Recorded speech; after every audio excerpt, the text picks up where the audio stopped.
Hello and welcome to my podcast. Do me a favor, subscribe to the John Keim Report. Wherever you get your podcast, you're watching on YouTube, hit that like button, hit that subscribe button. You can find us there as part of Ampire Media. That's Ampire. Always much appreciated when you tune in. And don't forget, you can read my work on ESPN.com. I have a couple stories up now.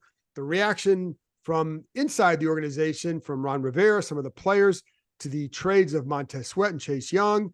Had some other stories on that. You can go check it out on ESPN.com. And as you can see, I'm being joined by the voice of the Commanders, Bram Weinstein. Bram missed the live stream show Tuesday night because he was out getting candy, giving out candy. All right. And the one thing I was disappointed in, you didn't bring in me no Twix bars, no Kit Kat bars, nothing for anybody else. That feels every Friday. sad. I buy the media donuts. So That's true. All right. Okay.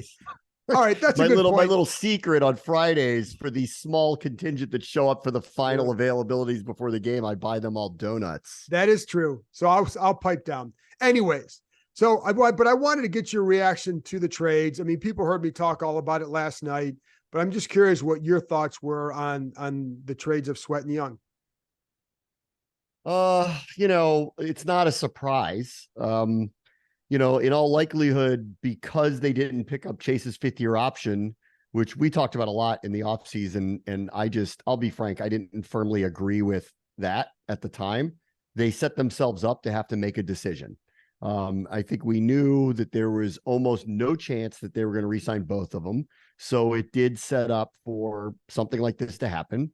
When they go into the season with so many players on expiring contracts, that if the record is like what it is right now, it was a tinderbox for something like this. And so I was concerned, that way, just the setup of it.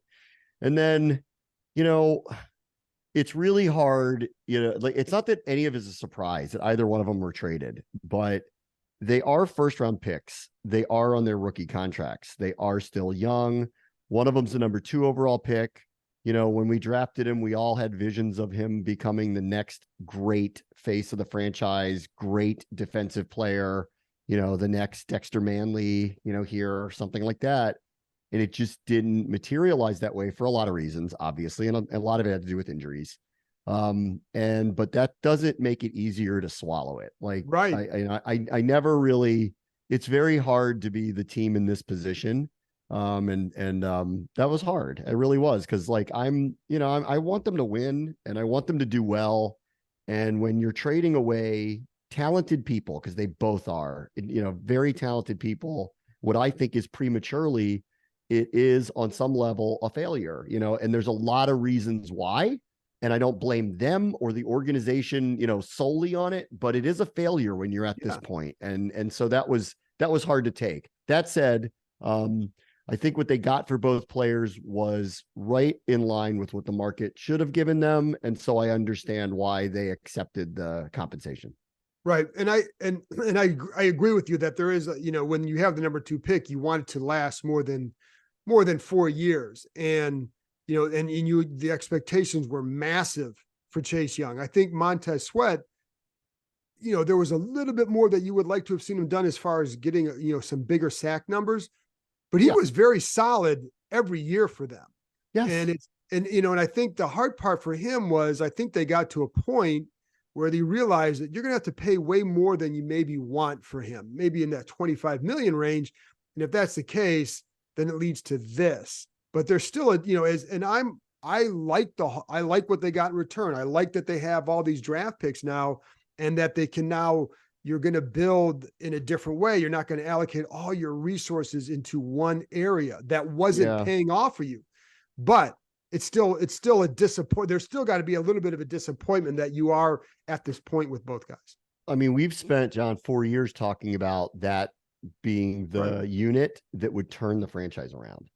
And today we have decided it's not going to be the unit that turns the franchise around. So that was hard. The last few weeks, knowing that something might happen if they didn't get the season going the right way. After the Bears loss, I started fearing like, here we go. Like, there's going to be some changes if they don't flip this around really quickly. And then after the Giants game, I think we all knew, like, I don't really believe that it mattered what the outcome of the Eagles game was going to be, that a change was going to be made, like that was going to happen. And it was going to be one of these two. And then we could talk about everybody else. With Montez, I want to agree with you. Like, I think he's a very good player, like a really, really high end, very good player. He is not Nick Bosa or Myles Garrett, but he's a very good player. And because they have put money into two other defensive linemen, I think it made it very difficult to warrant the price point, knowing that on the open market, he's going to get that from somebody, and probably the Bears. So what I want to say about him is, like, I wish him the best of luck. Like, I really like him. I thought he was a really good player. Like, I don't think he ascended to top 5 defensive end or a game-changing player, but he's a high-end, highly talented player. And I wish them the best of luck. And in any case like this, I wish their careers could be here, but there's a lot of reasons why they aren't. And some of it has to do with what we knew would be a problem the second they drafted 4 of these guys right in a row. They were never going to be able to pay all of them. And he's the victim of that, the true victim of it. I think you're right. I think for him, it's a matter of timing. If he had been drafted before Daron Payne, you're probably having John, and we were having that discussion out of practice today is how do you, where could you have traded one of the tackles and gotten more for them and then kept the end? But I think because they've already paid these guys, and because you knew that Montez was going to cost a ton, that you're going to go this way. And I think that's what we do. I will say, I feel bad for Montez in the sense that I was hoping for his sake that he could go back to Atlanta. It's where he's from after his family tragedies a couple of years ago. He'll be a free agent in 10 weeks. So he is. Well, no, he could be tagged. I mean, he could be. If you're the Bears, there's no way you don't tag him because you just gave up a second for him. But the reason I say that is because he's going to be in an incredible leverage situation with them, not unlike the way Roquan Smith was with Baltimore. Right. Like when they acquired him, they couldn't let him go because they gave up too much to get him. So he gets to call out his numbers. So I think Montez Sweat's going to get whatever he wants within reason from the Bears, because they're going to be caught with their pants down if he walks out after giving up a high second round pick for a guy on a 2-6 team with 9 games to go. So he's going to get a big deal from them. There's no way around that. Right. But I still feel bad for him because, again, the family stuff, tragedies a couple of years ago, has relatives still down in the Atlanta area. I think he wanted to be there. And now he's going to a situation where you're going to a bad organization that's losing, that may end up changing their coaches. And for his development, because the kid can play, the guy can play. And then for Chase, I think he's going to a good spot for him. And I was talking about this with one of the players in the locker room today. It's just that because you're going out there without the pressure that you had coming here. You're not the guy out there. It's Nick Bosa is the guy. They have, a good defensive line. They have, they have a strong team. That, and obviously the undisciplined play was an issue here against the pass and the run. They're renting him, John. I mean, look at their contracts. Nick Bosa, Javon Hargrave, Deebo Samuel, Christian McCaffrey, Fred Warner. They're not signing him long-term. No. That's why they gave him a third. And I'll tell you, like I don't think anybody else gave him an offer. They didn't, because that was as low a third as you're going to get. So I think they were ready to be done with the Chase Young experience. And so, but like for his sake, can he go out there and produce? Yes, the guy's talented. He's still talented. And if you have a situation where you have guys who are maybe like to freelance a little bit more than others, but if you have all this talent around them, maybe it doesn't show up quite as much in a negative way behind you as it may have here. And so he can still go out and make plays and be an effective player for them. But I agree with you. That's a rental because they had the extra comp pick. And what about now for these guys, for Washington moving forward? What does it portend? I mean, we heard from Ron Rivera today talking about paradigm shifts. Can I just say one thing? I want to say something about Chase Young before we move on to what goes forward here. Because I just want to say this personally. I said it on my radio show and I want to say it here because I know it's different audiences, but it's all the same family fans. I did not like the slanderous type unsourced, no name source quotes about him going out the door. I didn't think it was warranted. I agree with you. And anybody who follows this, and especially the way we follow it closely, because they've been telling us this publicly and privately, that they haven't been overly pleased with how undisciplined at times he can be when he plays. He was reluctant to take to some of the coaching early with a defensive line coach that was fired. And then late, even after that, he would go and work out on his own. And I know that they were not overly pleased with that. I know they wanted him here more in the off seasons than he was, even though he was in shape and working out with his people. I know they wanted him rehabbing here more. So this is a very complicated thing. And all of their chief complaints about him in that regard, I think, are all very valid. And then the injuries are the real reason why I think it was very difficult to commit a lot of money to him beyond this season. And I think people should understand that like, it's, it's going to be hard to warrant giving him whatever the number is beyond this season because of his injuries. And so, but I did not think, even with all of that said, and I know that there are some frayed feelings about it, I just didn't feel like that was warranted. He is not a quote unquote locker room cancer. He is not a bad person. He is a very talented player. He is not a bust. He's like, so that was my experience with him. And so I'm disappointed this didn't work out because I had hopes that I was going to be calling games of a Hall of Famer here, who's going to go up on the Ring of Fame, who's from here. And I'm disappointed that didn't happen. And I'm disappointed about it. I don't think he deserved any of that on the way out. I think I would rather just take the high road. There's no need to explain this. Anyone who follows the game can figure out what happened and why it happened. And I think let's just let him have the rest of his career. And thank you for coming here and being what I thought was a pretty good representative of the organization too. Like, he wasn't a bad person. He wasn't a malcontent. He wasn't a cancer in the locker room. Like, that's why I just don't want to hear any of that stuff. And I think he deserves better than some of those things. And I think Rivera kind of said that today, but that was my gut reaction to it. Like, I don't think these things need to be said right now. Like, thank you for your time here and good luck the rest of your career. We're rooting for you. That's the way I kind of feel about it. Yeah. And the one thing I'll say too is we're not in this spot if for the injury, because they would have picked up his contract in the 5th-year option. But two, all this stuff being said, if he has 4 more sacks, all the other stuff like you live with, because every coach that I've known, like Joe Gibbs lived with stuff back in the day. Of course. So you live with guys who produce. And I mean, the stuff that I hear even from the 80s, the Hogs teams, there was stuff going on then that you was like, you'd be shocked, like, oh, I can't believe this coach let that happen, but the guy produced. So that's, and so like this is a production league. And so if the production isn't matching a certain way, then you move on. And yes, and I do think, like you said, and do be clear on this, Bram, the number one thing you'd hear from when I talk to people about him, why isn't the market there? It wasn't because, oh, he's this or that. It's because medical concerns. Yes. Period. That was it. The medical concerns are why this team would be reluctant to sign him long-term, and why on the other side, why there was not on the outside who don't know his specific medical situation, were reluctant to trade for him, like, because they don't know.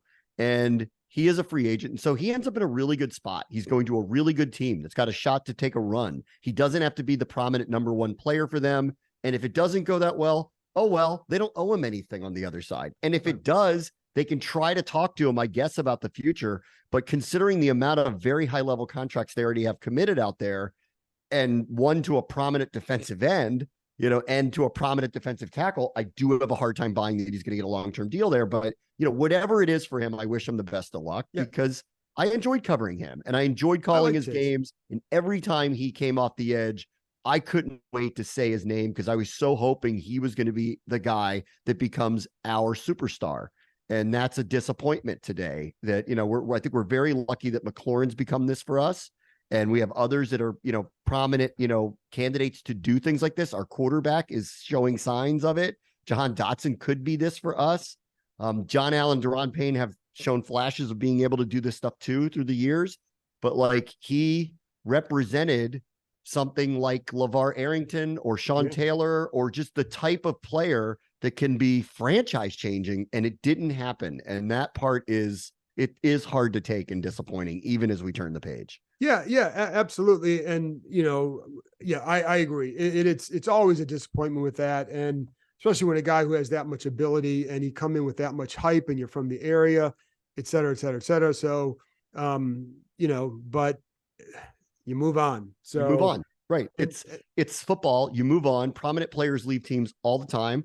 Like I was hoping RG3 was going to be this transformational person, right. and he was for a season. And then he wasn't anymore for a lot of reasons. And And start with the injury. you move on. And it started with the injury. But what I was going to say too with Chase too, going back to the other stuff, and I did ask somebody during this process, I'm like, I brought up like, there's that reputation, right? And he goes, and the guy just kind of laughed at it. He goes, he rattled off 4 or 5 guys in the league who are like considered like bad dudes and have done bad things that are public. And he just kind of laughed at that. If these guys are in the league, like if teams aren't worried about that, they're not going to be worried about this, right? Yeah. And I wasn't bringing up in some like, oh, he's this horrible guy, but it was more so like, this is the rep, blah, blah. He said, he goes, boom, boom, boom. They're here. Like this guy, did this guy did that, and they're there. Anyways, so what did you make of what Rivera said? Because during the press conference today on Wednesday, we're recording this, he talked about paradigm shift. He talked a lot about the quarterback. So what did you make of some of his comments today? As someone who, is in communication, it felt this is the PR position we're going to take. Yeah. Honestly. Yeah. Like that's what it felt like. And it's not that he's wrong. Like I like what I see with Sam too. But two things can be true at once. You're really pumped about this young quarterback, and you also need to defend trading away prominent, very good players because you don't want to sign them and because your record's not good this year right now. So it felt a little bit of a deflection, to be honest. Like, look over here. Look what's so great over here. Right. Oh, don't look at this. And so I that's how I read it. I felt like he's trying to, turn the page quickly and get everybody focused on the most positive thing that's going on, which is halfway through their season. It does look like they might be right about this quarterback. And obviously that's a very promising development for the team. When he did start using like words like it's a paradigm shift, like he is, setting a stage for they are going to shift around the roster again. But this is the roster that he built, it's his. So, here we are in year 4, and he's talking about a paradigm shift of a roster that he put together. So, a lot of it to me is you'll have to make your own decisions about how you feel about that framework. But I have mine, which is it felt like we were deflecting a little bit to the positive thing, which is Sam Howell, which is worth positive attention. But I don't think it necessarily means that that's why Chase Young and Montez Sweat had to go. Right.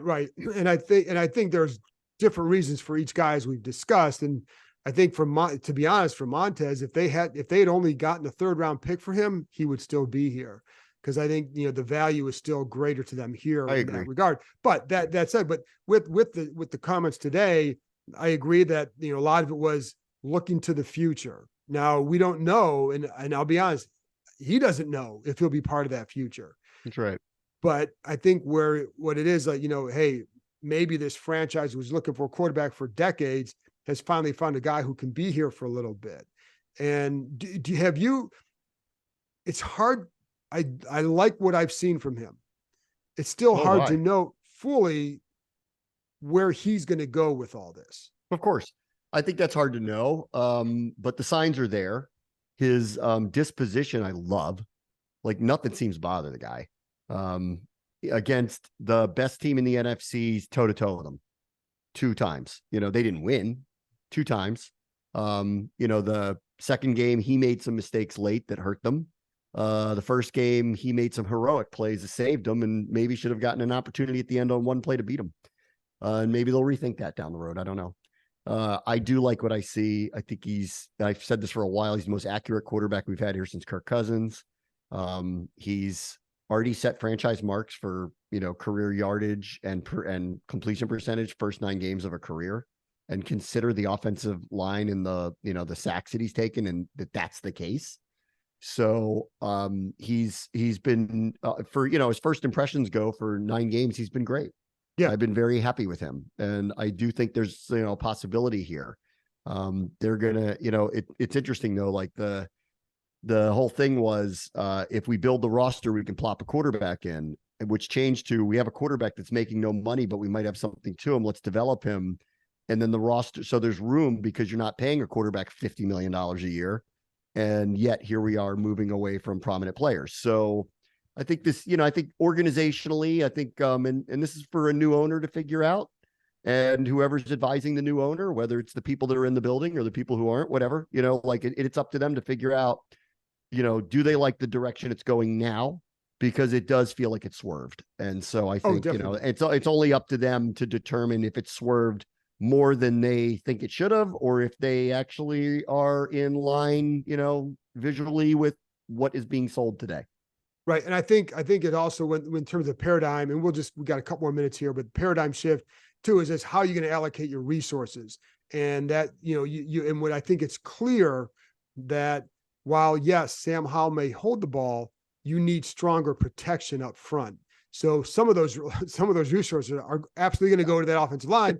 And here's the other thing, like Eugene Shen, who's the new senior VP of football strategy, the analytics guy, he does not start until November 6th. He was definitely part of this decision-making process, but it's good.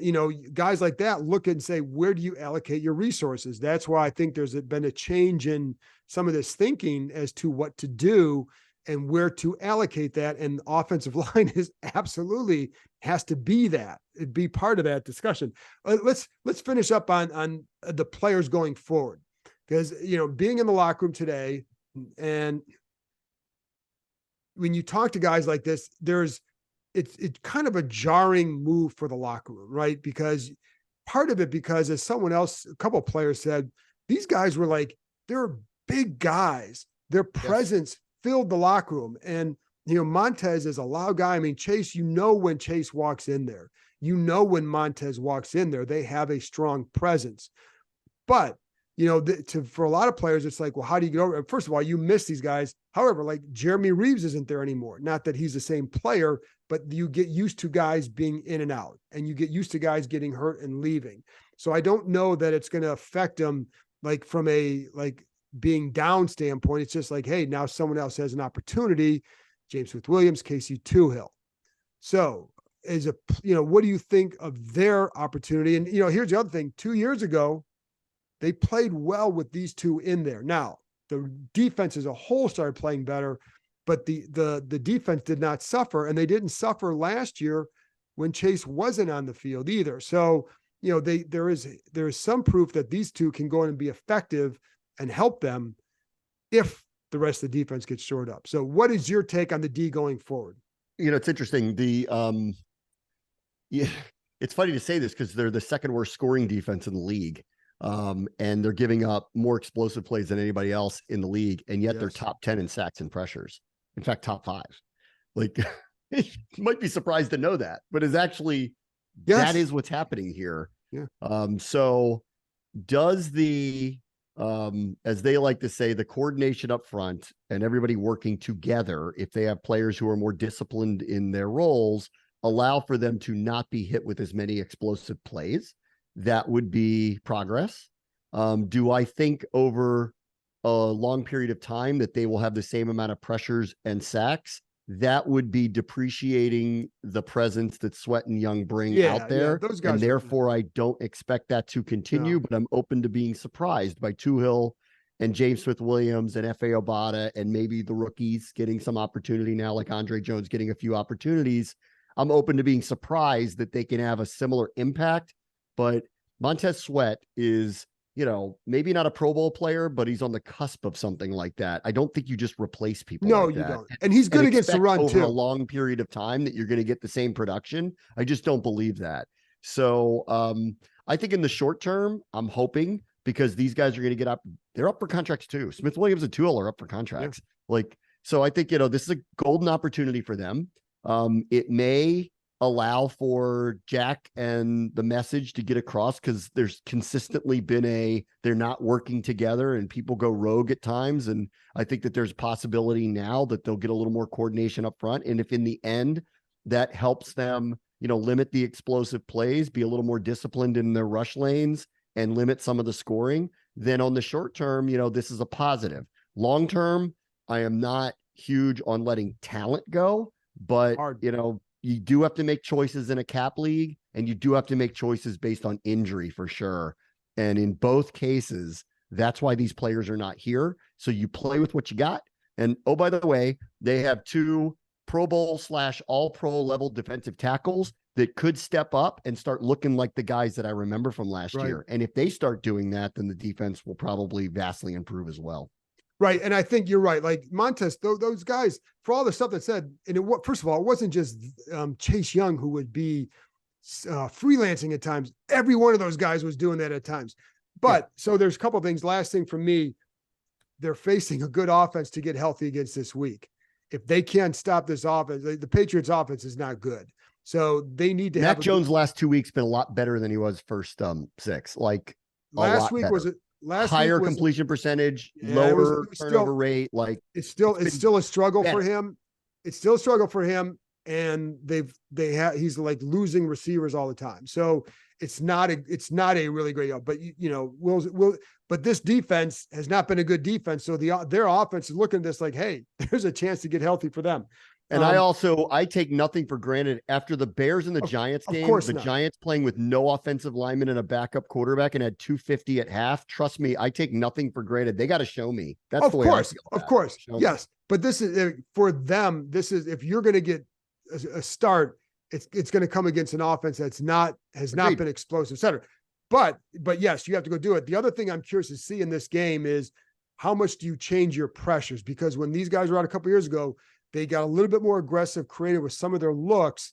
And I'm wondering, will that happen? Because it's going to have to. And I felt like 2 years ago, the word was, well, they started to rely too much on their 4-man rush and they weren't getting home, blah, blah, blah.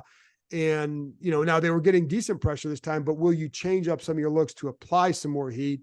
And maybe that's one way you adjust. We'll see. Anyways, Bram, that's it for me. Unless you got anything else to add, we can kick it out of here. Bye. All right, there we go. Thanks for joining me, and thanks everyone for tuning in. I'll be back I'm going to have an extra podcast for you this week. I'll be back on Friday morning talking to my ESPN counterpart in New England, Mike Reese. We talk about the Bill Belichick era, what's going on with Belichick in New England, and what it's like to not cover a great team anymore. I think some of us know that. Anyway, talk to you next time.